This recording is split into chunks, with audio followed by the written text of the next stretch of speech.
Tuhan, kami ucap syukur kasih-Mu, anugerah-Mu senantiasa terus ada dalam kehidupan setiap kami. Kami bersyukur Tuhan karena punya Allah seperti Engkau yang senantiasa menyertai kami, yang senantiasa membuat kami terus merasakan ada kasih kemurahan-Mu yang beserta dengan kami. Dan pada pagi hari ini kami rindu untuk sama-sama merenungkan kebenaran firman-Mu. Buat firman-Mu ini dimengerti oleh setiap kami, sehingga ketika kami merenungkan firman, ketika kami membaca firman, ada hadirat-Mu yang memenuhi kami diubahkan, kami semakin diperbarui dalam kasih dan setia-Mu. Terima kasih Tuhan buat kami mengerti akan kebenaran firman-Mu pada pagi hari ini. Di dalam nama Tuhan Yesus kami berdoa. Haleluya.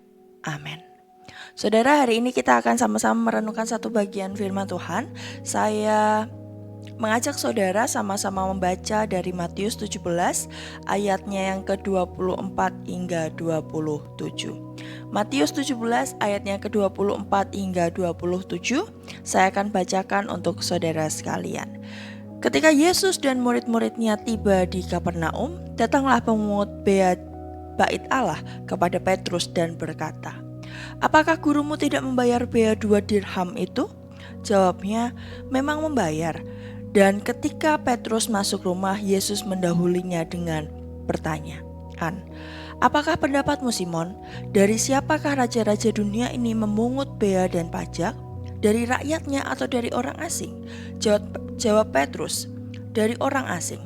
Maka kepada Yesus katanya, "Jadi bebaslah rakyatnya. Tetapi supaya jangan kita menjadi batu sandungan bagi mereka, pergilah memancing ke danau, dan ikan pertama yang kau pancing, tangkaplah dan bukalah mulutnya. Maka engkau akan menemukan mata uang 4 dirham di dalamnya.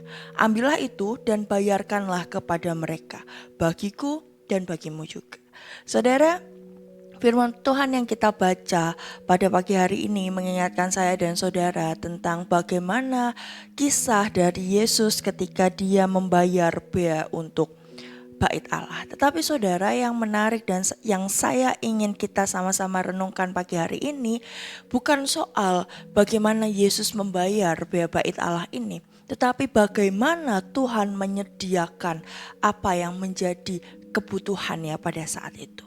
Saudara, ketika Simon Petrus ini akan mendatangi Yesus untuk menanyakan bea bait Allah seperti yang ditanyakan pemungut bea bait Allah ini, sebelum Petrus mengutarakan, Yesus sudah tahu apa yang akan dimintakan.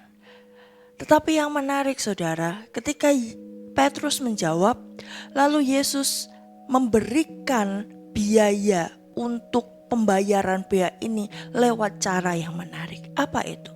Penyediaan Tuhan pada firman Tuhan yang kita baca hari ini ada pada ikan, saudara.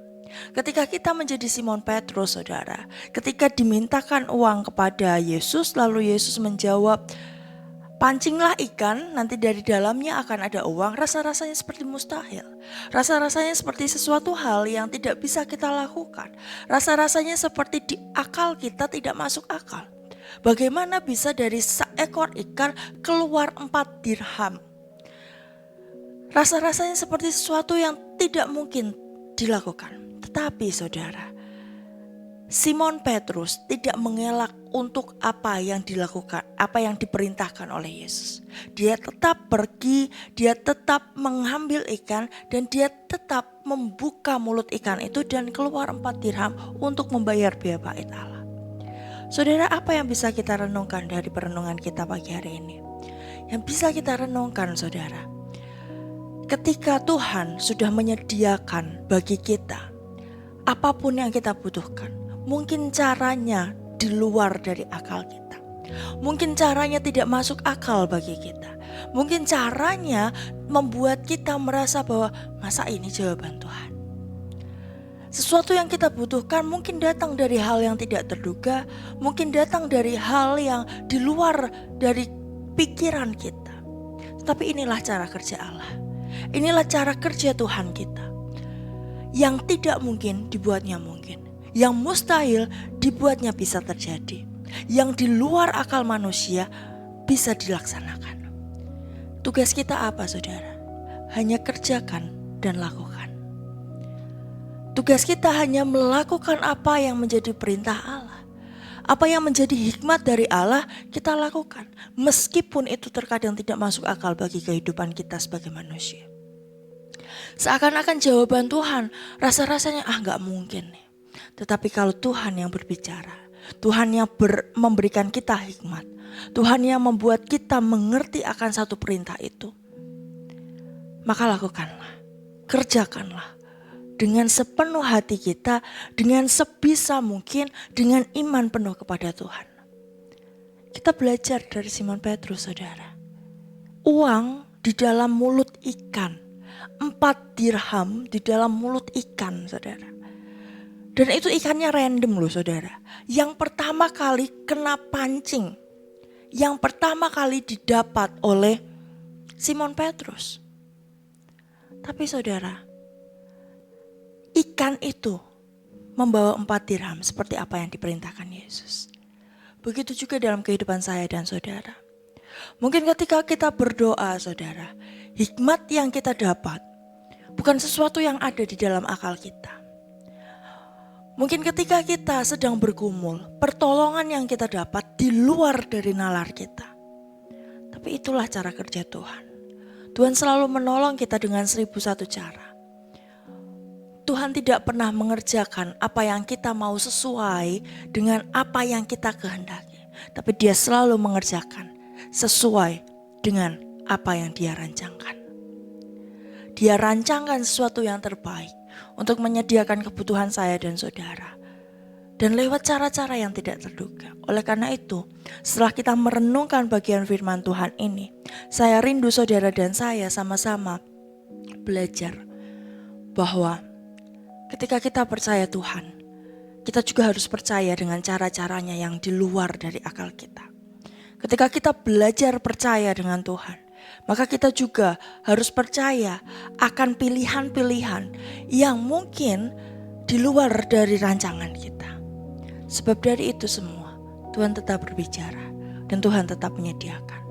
Ketika kita percaya kepada Tuhan, maka percayalah bahwa cara kerja yang dilakukan oleh Tuhan adalah cara kerja yang terbaik dibanding dengan pikiran kita. Ketika kita percaya kepada Allah, maka percayalah penuh, penyediaannya tidak pernah terlepas dari kehidupan saya dan saudara. Oleh karena itu, mari kita terus dekatkan diri kepada Tuhan.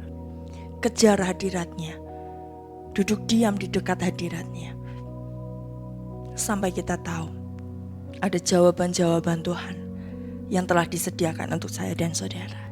Sampai kita mengerti, walaupun rancangan itu sesuatu yang di luar nalar kita, tetapi itu rancangan daripada Tuhan. Refleksikan ini, renungkan ini, saudara. Mari kita bersama-sama menjadi pribadi yang terus hidup di dalam perintah-Nya. Tugas kita hanya satu, kerjakan dan lakukan. Kalau semua itu dari Tuhan, maka Tuhan akan bukakan jalan. Kalau semua itu dari Tuhan, maka Tuhan akan menyediakan. Kalau Tuhan beserta dengan kita, tidak ada satupun yang bisa kita khawatirkan. Sebab cara-caranya selalu menolong dan menyertai kita. Kita akan akhiri perenungan kita pada pagi hari ini dengan berdoa. Saya berdoa, renungan kita pada pagi hari ini mengingatkan kepada saya dan saudara. Kalau saat ini kita sedang dalam pergumulan yang berat. Kalau saat ini kita sedang punya kerinduan yang sangat besar. Kalau saat ini kita sedang dalam pergumulan doa kita, perjuangan doa kita, maka terus percaya kepada Tuhan. Jangan tuntun Tuhan untuk menyelesaikan masalah kita sesuai dengan apa yang kita mau.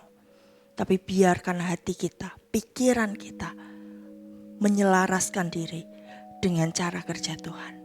Sehingga yang mustahil itu menjadi mungkin untuk bisa kita lakukan.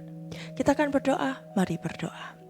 Tuhan, sungguh kami ucap syukur karena pagi hari ini Tuhan ingatkan kepada setiap kami bagaimana kami boleh percaya kepadamu. Cara-cara yang mustahil bagi kami, bagimu adalah sesuatu yang mungkin. Ketika kami percaya kepadamu, ajarkan kami Tuhan untuk juga percaya kepada cara kerjamu. Untuk kami juga percaya kepada penyertaanmu, penyediaanmu yang mungkin bagi nalar kami sebagai manusia rasa-rasanya mustahil.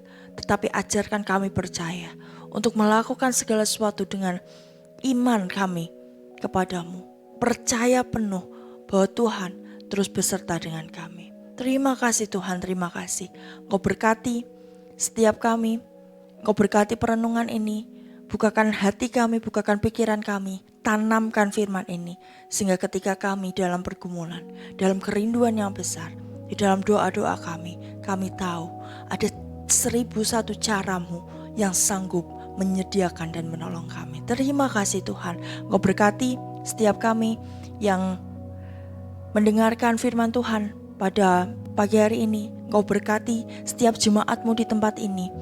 Kiranya penyertaan-Mu senantiasa terus ada, pengurapan-Mu senantiasa terus menyertai, anugerah-Mu selalu terus beserta. Sebab ketika kami merasakan kasih karunia-Mu, disitulah setiap apapun yang kami kerjakan, kami bisa percaya bahwa Tuhan yang terus membuat berhasil.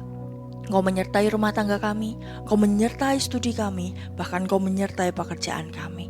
Kami menyerahkan juga kesehatan kami hanya di dalam tangan Tuhan. Biarkan Tuhan yang melindungi kami, supaya kami boleh menjadi anak-anak-Mu yang terus bersemangat dalam menjalani hari-hari kami. Punya kekuatan yang baru setiap harinya. Tuhan memberkati gereja ini. Biarkan gereja ini terus melangkah di dalam rancangan-Mu. Engkau letakkan yang terbaik di dalam hati setiap kami, sehingga kami boleh melangkah dengan iman kepercayaan bahwa Tuhan terus menyertai dan mencukupkan gereja kami. Engkau berkati bangsa kami Indonesia. Biarkan berkat Tuhan terus menyertai. Engkau yang terus tolong bangsa ini untuk lebih lagi mengenal kasih-Mu. Terima kasih Tuhan, terima kasih. Jadilah kehendak-Mu atas kehidupan setiap kami dan buat kami mengerti atas kehendak-Mu dalam hidup kami. Di dalam nama Tuhan Yesus, kasih karunia, anugerah dan damai sejahtera terus menyertai setiap kita dari dulu, sekarang hingga selama-lamanya. Tuhan memberkati engkau dan melindungi engkau. Tuhan mengarahkan wajahnya kepadamu dan memberi engkau kasih karunia. Tuhan menghadapkan wajahnya kepadamu dan memberi engkau damai sejahtera. Di dalam nama Tuhan Yesus. Haleluya. Amin. Saudara, hari ini kita boleh bersama-sama merenungkan satu bagian firman Tuhan. Saya berdoa setiap kita dalam keadaan yang terus bersukacita dan percaya terus bahwa ada kasih setianya yang tidak pernah melepaskan diri dari kita. Terus lakukan dan kerjakan apa yang Tuhan perintahkan dalam hidup setiap kita, dan percayalah Tuhan terus menyertai kita. Selamat beraktivitas di hari Jumat ini. Tuhan memberkati saudara. You are blessed.